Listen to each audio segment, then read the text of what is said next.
രാജ്യത്ത് ബിജെപിയുടെ പ്രകടന പത്രിക പുറത്തിറങ്ങി. ഏക സിവിൽ കോഡ് നടപ്പിലാക്കുമെന്ന് ഈ രാജ്യത്ത് ബിജെപി പറഞ്ഞപ്പോൾ രാവിലെ ഇറങ്ങിയ പ്രകടന പത്രികക്ക് വൈകുന്നേരം മറുപടി കൊടുത്തൊരു പണ്ഡിതനുണ്ട്. ആ ഏക സിവിൽ കോഡ് ഇന്ത്യ രാജ്യത്ത് നടപ്പാക്കാൻ അനുവദിക്കില്ല എന്ന് പറഞ്ഞ മുസ്ലിം പണ്ഡിതനാണ് അഭിമന്യ ഗുരുവര്യർ ഖമർ ഉലമ കാന്തപുരം പി അബൂബക്കർ മുസ്ലിയാർ. ഇനിയും അറിയണോ നിങ്ങൾക്ക്?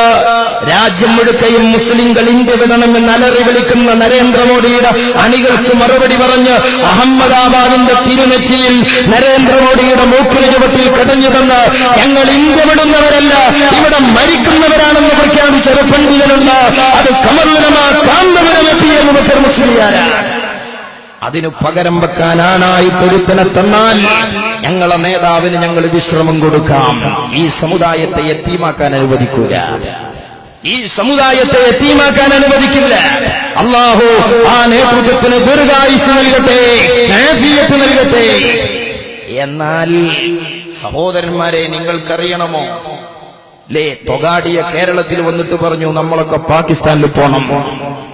ഏതെങ്കിലും ഒരു മൂലേരെ കൊല്ലി നിങ്ങൾ മുഴ കണ്ടോ? എ പി ഉസ്താദിനല്ലാതെ. എ പി ഉസ്താദ് പറഞ്ഞു ബടായി കീസിലിട്ടാ മതി, ഞങ്ങൾ ഇവിടെ തന്നെ ഉണ്ടാവും. അവൻ പറഞ്ഞു ഇങ്ങോട്ട് വരണ്ട. വലിയ മനക്കരുത്ത്. നമ്മളാരെയും ഒന്നും ചെയ്തിട്ടില്ല.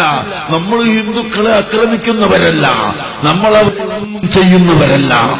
പക്ഷേ ഹിന്ദുക്കളിൽ ആരെങ്കിലും ഒരാള്, നമ്മളെ കേരളത്തെ പറ്റി ഒന്നും പരിചയമില്ലാത്ത ഒരാള് എവിടുന്നോ വന്നിട്ട് ഇവിടുത്തെ മുസ്ലിമീങ്ങളൊക്കെ പാകിസ്ഥാനിൽ പോകണം എന്ന് പറഞ്ഞാൽ അത് കേൾക്കാൻ കുത്തിരിക്കുന്നവരല്ല ഇവിടുത്തെ മുസ്ലിമീങ്ങൾ.